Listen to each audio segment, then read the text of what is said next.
Se está produciendo una especie de consenso planetario sobre la perplejidad, o podríamos decir el desamparo.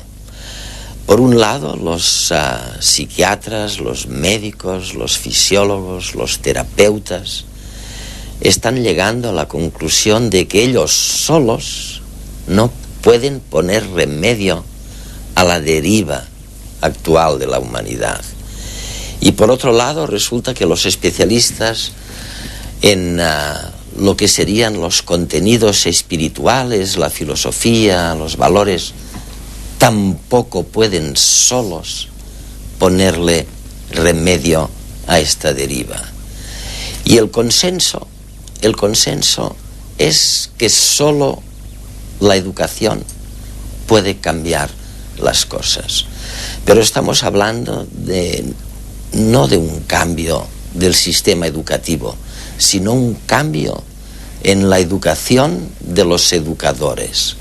Y empezamos a tener, a través de este proceso de búsqueda, algunas claves que intuimos, como por ejemplo que hay que aprender aprendiendo, que hay que aprender a ser, es decir, a dirigir mejor nuestras emociones y conocer mejor. Pero todavía no se sabe exactamente cómo hacerlo.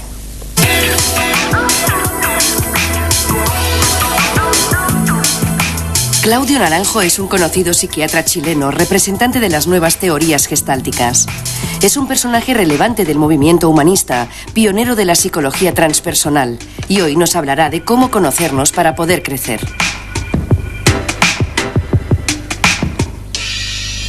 Claudio, hace, varios años que hemos intentado tener esta conversación en Berkeley, donde parece que tú estás la mayor parte del tiempo, ¿no? Estuvimos una vez a punto en Alemania, pero tú viajas mucho, yo también, y al final, of all places, como dicen los americanos, esta conversación por fin la tenemos aquí en Vitoria, en el norte.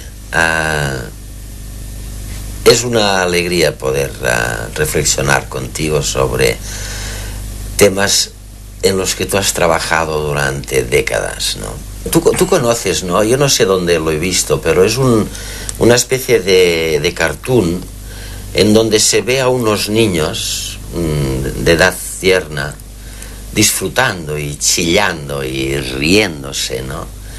Y luego se ve al lado un autobús con gente mayor, con gente adulta, no necesariamente mayor dentro, todos muy serios, tristes y aburridos, ¿no?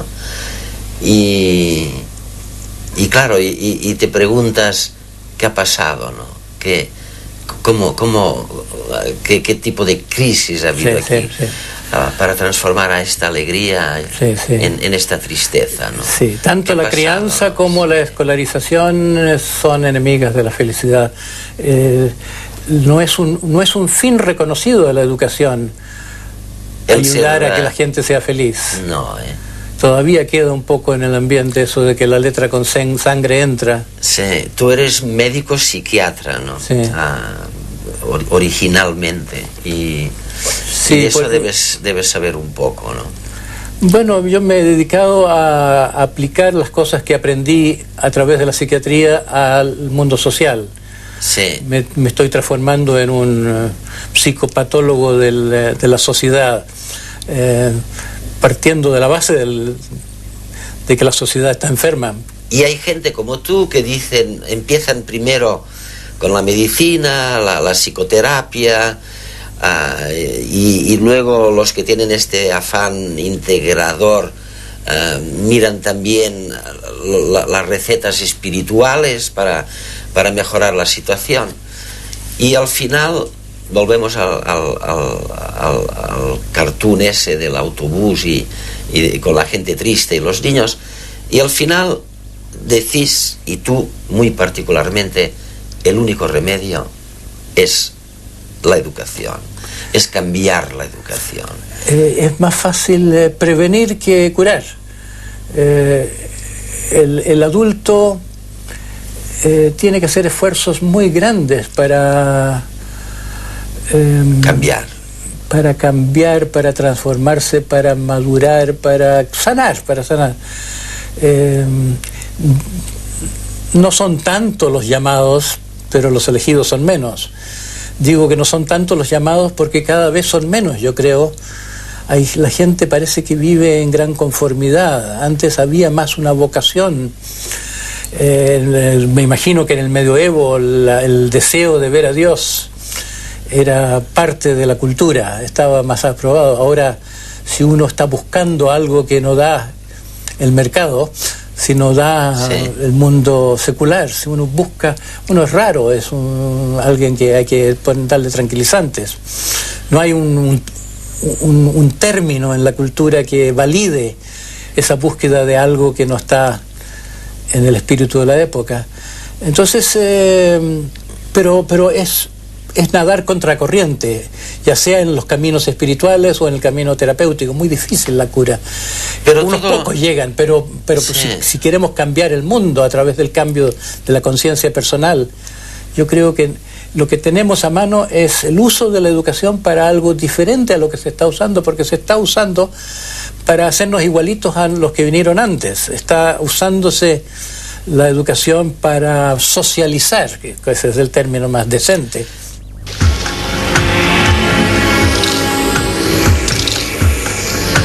En la sociedad actual tenemos una serie de necesidades que no están suficientemente atendidas en la educación formal. Pensemos que muchos problemas que experimentan los jóvenes y los adultos tienen que ver con estrés, ansiedad, depresión, consumo de drogas, comportamientos de riesgo. Todo esto no queda suficientemente contemplado en la educación formal. Y desde la educación emocional se pretende el desarrollo de competencias emocionales para prevenir todas estas situaciones.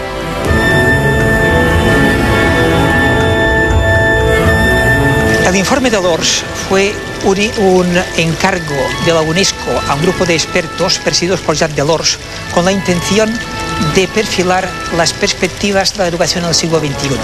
En este informe se establecen 4 grandes pilares que son aprender a aprender, aprender a hacer, aprender a convivir y aprender a ser.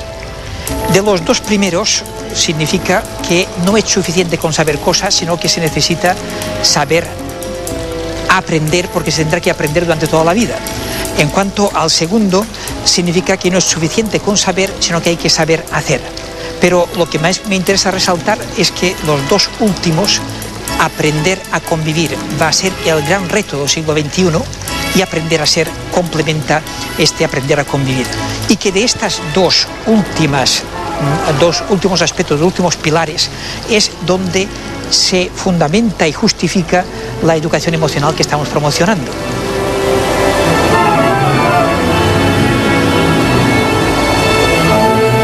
La educación emocional es un proceso educativo que debería iniciarse en la educación infantil, prolongarse durante toda la primaria y secundaria, incluso la vida adulta, y tiene como objetivo el desarrollo de competencias emocionales.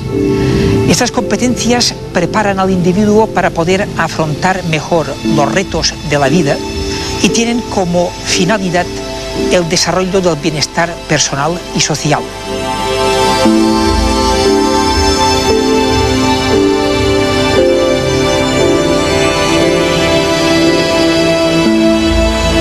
El Grupo de Recerca en Orientación Psicopedagógica ha elaborado unos materiales para educación infantil, primaria y secundaria, tanto obligatoria como post-obligatoria.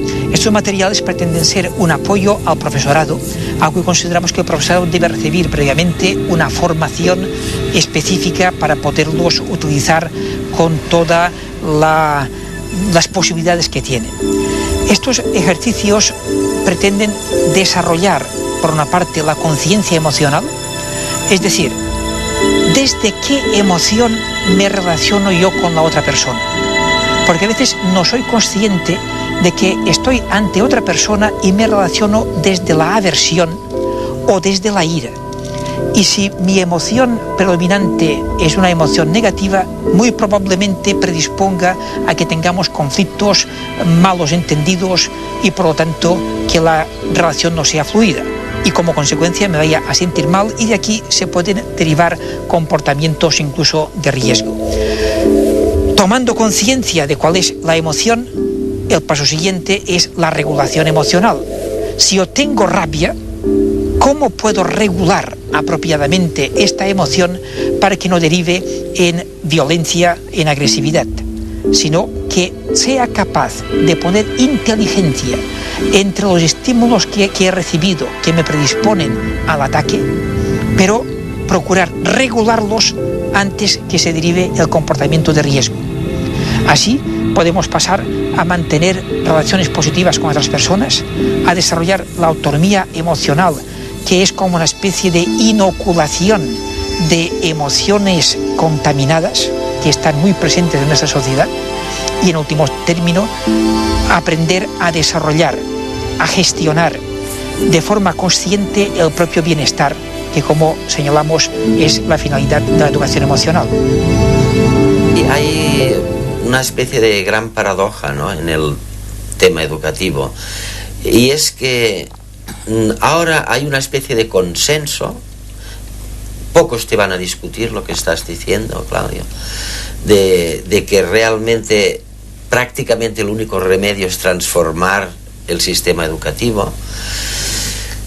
Empezamos a tener, después de, porque yo os sigo la pista desde hace ya unos cuantos años, ¿no?, y empieza a haber un consenso también en algunos de los principios que deberían aplicarse en la transformación de esta educación, pero no sabemos muy bien cómo hincarle el diente. Por ejemplo, decimos una cosa que tú has dicho durante años: hay que ir a una educación integral, holística lo llamas a veces, ¿no? Oye, el Ministerio de Educación está de acuerdo con eso, pero no sabemos. Yo creo que no es solo cosa de no saber, es cosa de no darse cuenta entre la diferencia entre hablar y hacerlo.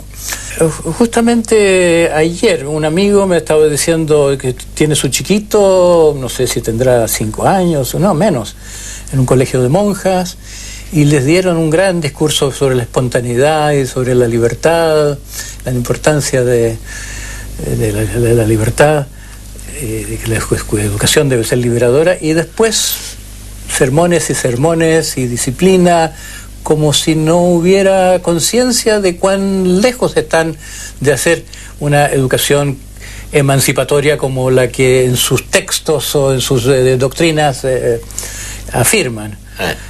Yo creo que eso pasa en muchas partes. Se habla de educación integral porque se le está dando un poquito de un barniz de algo, pero prácticamente no hay una educación de las emociones, una educación emocional que tendría que ser una educación que le abra las puertas a lo terapéutico, porque no se puede educar el corazón, como se dice desde Rousseau, sin hacerle caso al hecho que la gente llega ya dañada a la escuela. La gente llega gritona o llorona o rabiosa o malhumorada, porque es una peste que se transmite a través de las generaciones, va de padres a hijos, es un mal, como una plaga emocional que la educación tendría la posibilidad de detener o ¿Y esto lo puede enseñar a alguien que también está dañado? No. Por eso yo digo que no es cosa de formadores en la forma habitual académica, sino que hay que introducir un elemento nuevo que es transformar, que en parte es curar, pero también darle una dimensión de experiencia espiritual, aunque es una palabra muy polémica esto, a los educadores. Ayudar a la transformación de los educadores para que los educadores puedan contactar con su bienestar, con su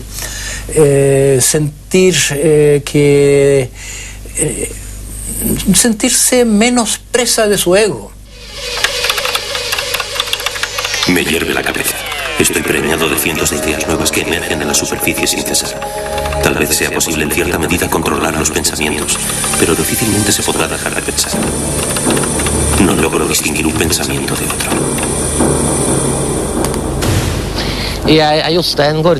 Me llamo Jostein Gaarder. Soy un ciudadano del planeta Tierra y un habitante del universo. En cierto modo, mi vida empezó hace 14.000 millones de años, cuando se inició el Big Bang. Forma parte de mi identidad. Pertenezco a la naturaleza. Soy un primate, soy un vertebrado. Por eso me interesa la ciencia. La mayor parte del tiempo el mundo está dormido. Solo de tarde en tarde el mundo se frota los ojos para librarse del sueño y despertar consciente de sí mismo. ¿Quién soy yo?, pregunta el mundo. ¿De dónde vengo? Yo definiría la educación como la búsqueda para intentar comprender más sobre la vida. El objetivo de la educación debería ser enriquecer la vida de la gente. No creo que la disciplina o el miedo sean buenas motivaciones para el aprendizaje. Hay, no obstante, algo que debería interesar a todos los seres humanos, independientemente de quiénes sean o de en qué parte del mundo vivan. Sí, querida Sofía, hay algunas cuestiones que deberían interesar a todo el mundo. Sobre esas cuestiones trata este curso.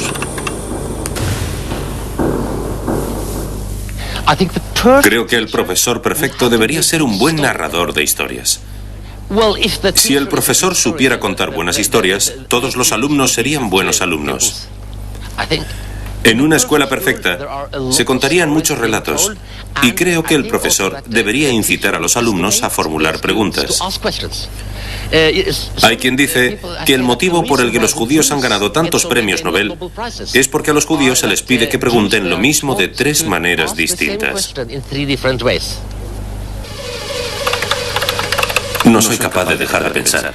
Se trata de algo orgánico, algo que va y viene por su cuenta. Me ahogo en mi propio excedente, siempre estoy a punto de reventar. El cerebro sangra constantemente en nuevas ideas. La emoción es como una chispa que prende por dentro. Puede ser negativa, puede ser positiva, pero si salta la chispa son emociones. El amor sin duda es mi emoción favorita. El miedo me parece la peor emoción. Para enseñar, la emoción más importante es despertar la curiosidad de la gente, de los estudiantes. Se tarda miles de millones de años en crear un ser humano y solo se tarda segundos en morir. Si tuviera el poder para hacer una cosa por la Tierra, lo que haría sería preservar la biodiversidad. Lucharía contra la extinción de especies. Si tuviera que darle un consejo al mundo, mi consejo sería proteger el medio ambiente. Dejar el planeta en un estado mejor que el que hemos heredado. Lo importante es que debes conocerte a ti mismo. Y si te conoces bien y aceptas cómo eres, puedes trabajar tanto tus problemas personales como psicológicos. Desde esta perspectiva en que nuestro bienestar físico está influenciado por cómo somos y cómo nos sentimos, aparecen nuevas terapias psicológicas alternativas. Muchas de ellas toman en consideración un concepto de salud integral, en el que la ausencia de enfermedad no se limita a algo físico, sino también emocional. La forma que tenemos de trabajar con las personas es a partir de las imágenes significativas que ellas han tenido y que de alguna manera les han dejado traumatizadas o bloqueadas en su proceso natural y saludable. Las imágenes significativas se quedan archivadas incluyendo 3 grandes áreas. Una que es la emoción de lo vivido, otra que es la imagen como algo gráfico, una fotografía gráfica, y otro aspecto que es el significado que ha tenido esa experiencia. En un primer momento estas imágenes se graban con estos 3 aspectos, con estos 3 componentes, y de una forma saludable quedan disponibles los 3. Sin embargo, lo que ocurre con el tiempo es que cada uno de estos 3 aspectos se van a diferentes lugares, se archivan en 3 diferentes lugares, no permitiendo que se accedan juntos, es decir, se disocian. Entonces, en nuestros trabajos lo que tratamos de hacer es volver a la persona a unir mediante la reevocación de esa experiencia para que conecten esos 3 componentes, y eso en sí mismo es saludable porque libera la tensión que en su momento se produjo y que queda disociada.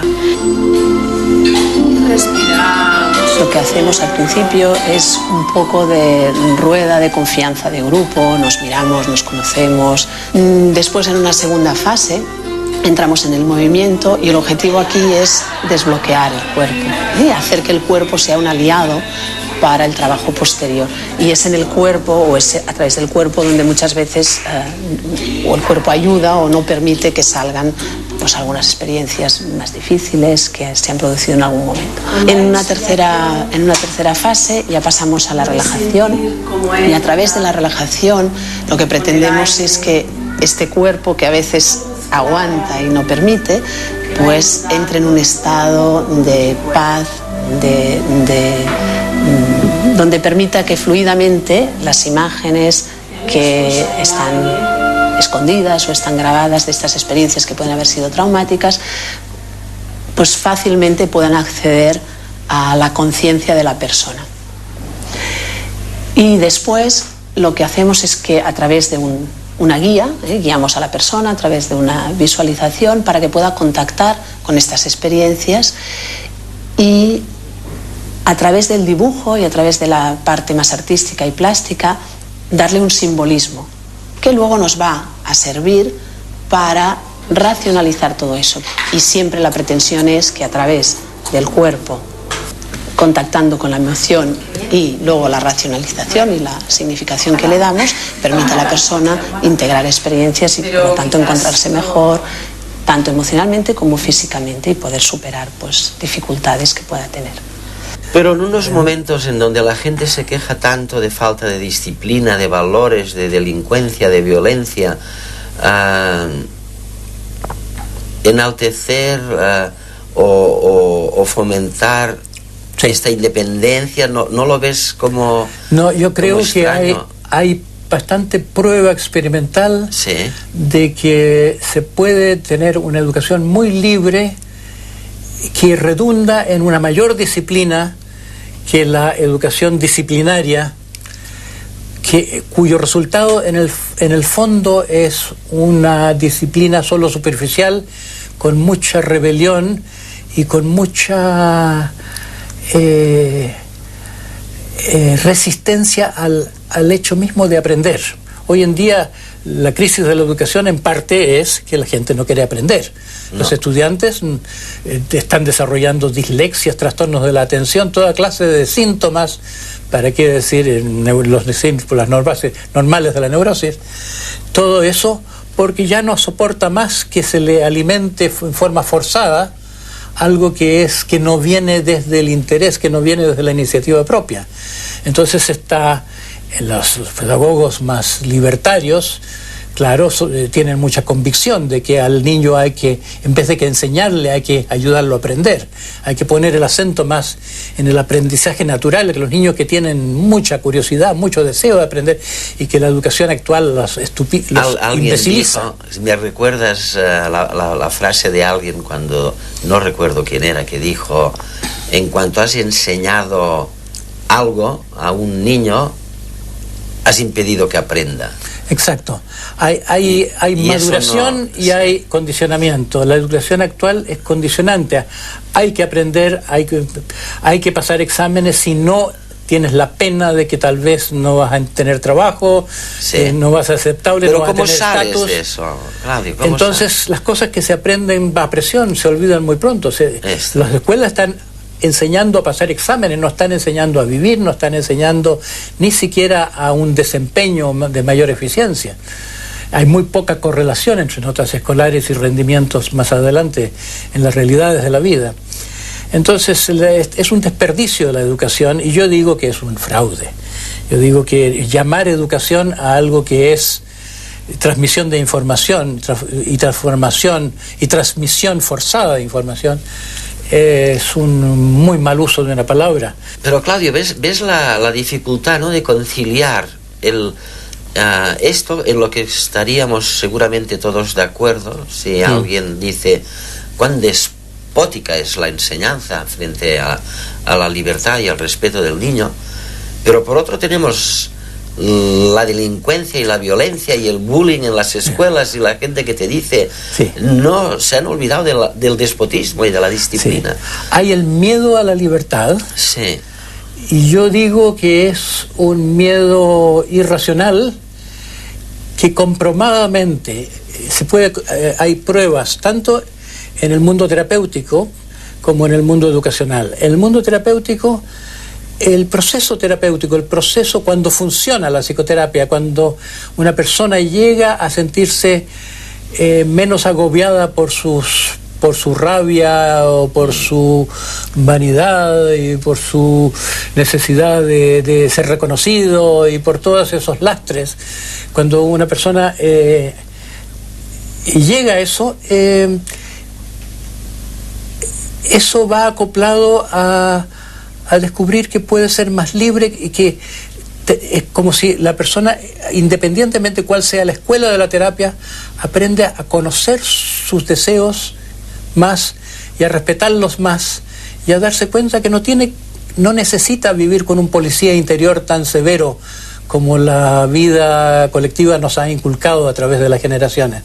Las personas que sanan son las personas que se liberan de su policía y viven su libertad en forma productiva y socialmente útil. Según Deepak Chopra, pionero de la medicina integral, se pueden educar las habilidades emocionales y mejorar así la salud. ¿Qué hacemos al sentirnos amenazados? Según los psicólogos, la mayoría de personas paraliza su desarrollo emocional alrededor de los 8 años, lo que significa que en una situación amenazante intentamos controlar la situación a través del enfado, la hostilidad y la intimidación, o a través de la tozudez, o tirando la toalla, o haciéndonos las víctimas o siendo extremadamente manipuladores. ¿Qué es ser emocionalmente inteligente? La verdadera inteligencia emocional consiste en la capacidad de entrar en contacto con las emociones propias y también con las emociones de los demás. Y también consiste en la capacidad de gestionar la relación. No solo las propias emociones, sino la relación con toda su complejidad. ¿Qué podemos hacer para mejorar nuestra inteligencia emocional? Hoy en día contamos con buenos libros y artículos sobre cómo se puede conseguir eso, cómo podemos conectar con las emociones, presenciarlas, expresarlas, compartirlas, liberarlas, cómo podemos comunicarnos con los demás de un modo que no genere toxicidad en la relación o las emociones. Pero es una respuesta que requiere aprendizaje y muy poca gente dedica tiempo a aprenderlo. ¿Qué papel desempeñan las emociones en nuestra vida cotidiana? Las emociones tienen una función biológica. El miedo existe porque en una situación de amenaza nos permite huir de esa amenaza. La ira existe porque nos permite luchar contra un depredador. Los celos existen porque protegen al animal de la pérdida de oportunidades reproductivas. Y lo mismo sucede con todas las emociones. El asco es la repugnancia hacia la comida que se está pudriendo, etc. Todas las emociones tienen motivos biológicos y todas tienen que ver con la supervivencia. ¿Pueden las emociones jugarnos malas pasadas? Algunas de estas emociones, si surgen en situaciones inadecuadas, pueden ser peligrosas. Si se activa una respuesta de pelea o miedo o ira de un modo inadecuado, eso puede causar estragos en nuestro sistema, un caos fisiológico. ¿Pueden las emociones llegar a curarnos? El amor y la compasión son emociones curativas porque a través del intercambio de este sentimiento que llamamos amor, nos regulamos los unos a los otros. Regulamos el sistema nervioso autónomo, el sistema endocrino y, de nuevo, la homeostasis. Ha quedado demostrado que cuando una persona tiene un vínculo emocional al que recurrir ante la amenaza de una enfermedad, el intercambio de esa energía emocional crea ciclos de retroalimentación que suscitan la respuesta creativa. De modo que el amor es una emoción realmente curativa. ¿Y por qué hablas tanto del amor? Porque yo creo que es la raíz de la virtud. La virtud es una palabra malgastada, sí, porque se fue tomada por el autoritarismo del sistema. Fue tomada por lo que yo llamo la mente patriarcal. Cuando se dice tienes que ser así, tienes que hacer esto y no debes hacer lo otro, el contenido de de esas normas, por bueno que sea, está contaminado por el espíritu de la normatividad, que le hace sentir al individuo: esto es un decreto policial, no es algo por tu bien. Entonces, yo creo que ya estamos en un momento histórico que hemos creado anticuerpos ante eso, estamos alérgicos a que se nos trate autoritariamente, y la palabra misma virtud no tiene prestigio. En este momento se reirían de uno si quiere plantear... Ser virtuoso. Sí. Mi idea es que lo que se necesita es una educación para la virtud sin moralismo, pero la única forma de hacer eso es a partir del amor. Como que la raíz de la virtud, la raíz más prepatriarcal, digamos, de la virtud es la salud amorosa. Yo lo digo que es el buen amor, pero le estoy dando un giro diferente al arcipreste de Ita. Él decía que el buen amor es el amor de Dios, a diferencia del amor carnal. Yo digo, el buen amor es la integración de los tres amores, o de los tres aspectos del amor, que son el amor al prójimo, que es el amor materno, el amor que ve un tú, o que le da al otro la calidad de otro yo, que es un amor mamífero, digamos, el amor de nuestro cerebro emocional. Segundo, el eros, que es el amor pagano, el amor freudiano, el amor que de los enamorados, que tiene que al centro el goce. Es como si hemos criminalizado tanto el goce que le hemos quitado el valor potencialmente sagrado al amor, no solo al amor erótico, porque no es el amor genital, es al placer, que es esto, el niño interior que quiere ciertas cosas, como las plantas que se orientan hacia la luz. Las plantas sabiamente buscan la luz. Nuestros organismos, el placer está en nuestro ser como una brújula también. Tenemos una sabiduría organísmica, tenemos una manera de fluir con la naturaleza que está ya perturbado porque ni siquiera sabemos lo que queremos. ¿Y el tercero? Y el tercero es el amor a lo divino, pero que no necesita estar interpretado como un amor a Dios de acuerdo a ningún credo determinado. Hay el amor a los valores, el amor a la justicia, el amor a la vida, el amor a la belleza, el amor al bien, el amor, digamos, el amor que mira al cielo en lugar de mirar a la tierra. La tierra es la compasión, al cielo es la devoción. Entonces, mi idea es que somos seres tricerebrados, tenemos un cerebro primitivo reptiliano, tenemos un cerebro medio mamífero, tenemos un cerebro moderno, humano e integrado, ¿no? Y que estos no solo tienen que ver con el pensar, con el sentir, con el querer y con la instintividad, con lo biológico, sino que también tienen que ver con estos tres aspectos del amor. Y que estos aspectos del amor están desequilibrados en todas las personas de acuerdo a su tipo psicológico. Hay personas que aman más en forma